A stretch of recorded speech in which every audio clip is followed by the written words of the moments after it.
धर्म होने से धनवान है। किसके पास जाओ? जिसके पास जितना पुण्य और धर्म अधिक हो उसके पास चिपको तो पुण्य और धर्म मिलेगा, और जिसका धन देखकर चिपक रहे सो वो खुद ही नहीं भोगेगा, आपको कहां से भोगने देगा।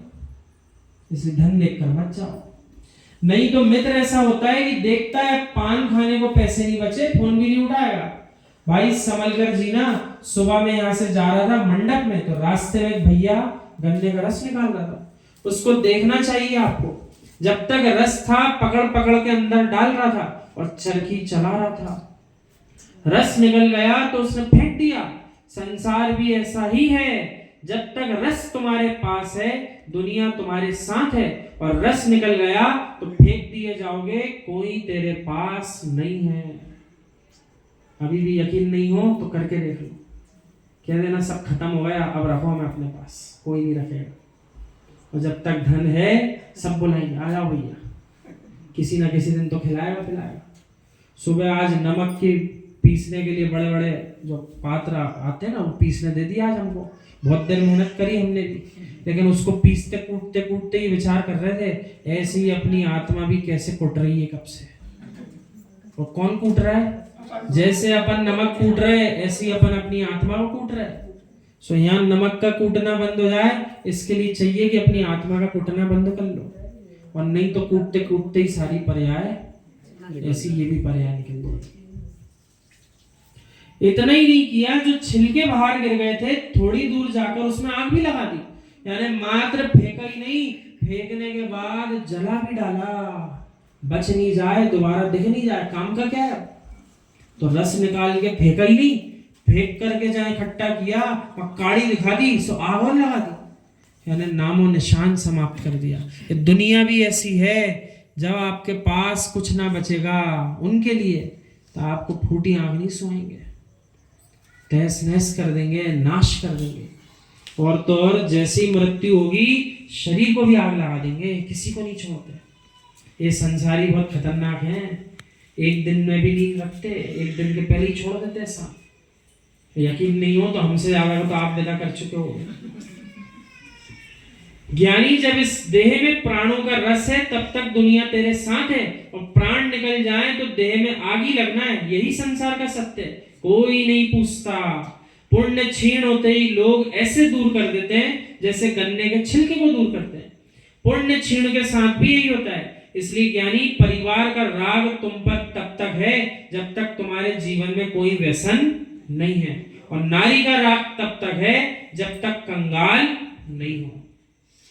तो यहाँ तो कला सिखाई जा रही है। अब ये तो अज्ञानी जीव की भाषा है।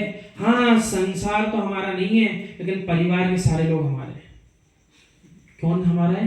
परिवार के लोग तो हमारे हैं। बोले क्यों? बोले कैसे अच्छे से भोजन कराते हैं, देखो हमें रोज हाथ पकड़ पकड़ के करा रहे हैं। भैया एक दिन पहले बता देना, कल से हमारे पास कुछ नहीं बचेगा, आज आखिरी द्रव्य बचा है। फिर देखो कल से हाथ पकड़ के खिला रहे हैं कि हाथ पकड़ के बाहर कर रहे हैं। कमा के लाओ तो खाना, और नहीं कमा के लाओ तो बाहर निकल जाना।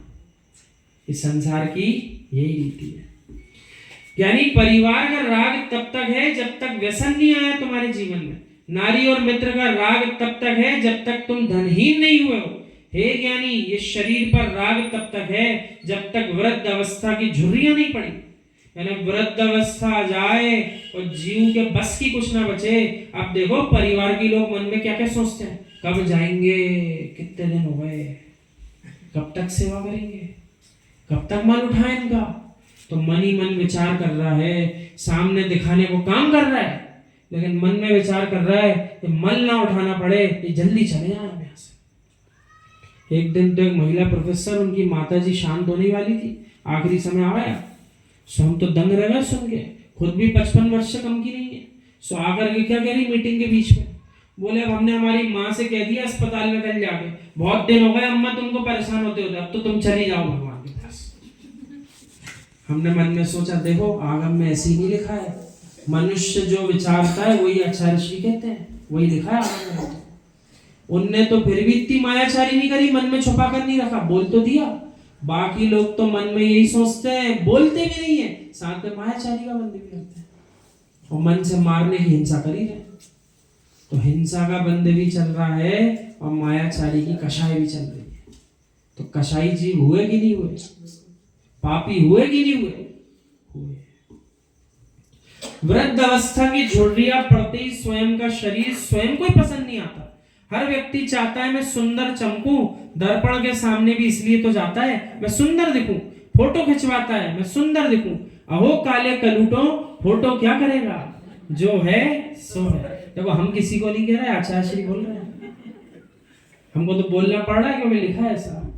दुनिया से कह देना कोई मेरे ऊपर नहीं रिश्ता, ये चमड़ी की चमक पर दुनिया चमक रही है, मेरे आत्म तत्व को देखने की दृष्टि तो पर के पास कहां है। यानी कोई मेरी आत्मा को देख सकता है क्या, कोई नहीं देख सकता।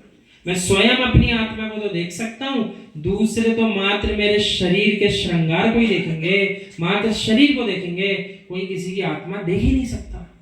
तो किसको देखें, शरीरों को देखें कि अपनी आत्मा को देखें, निर्णय करना पड़ेगा। शांतिनाथ प्रभु के चरणों में निर्णय करो, कब तक दूसरों को देखेंगे, गुणों को देखना प्रारंभ करो। वंदे तद्गुण लब्धे, दूसरों के गुणों को निहारो। कोई पूजन कर रहा हो तो उसके वस्त्र मत देखो, कितनी सुंदर पूजन कर रहा है ये निहारो।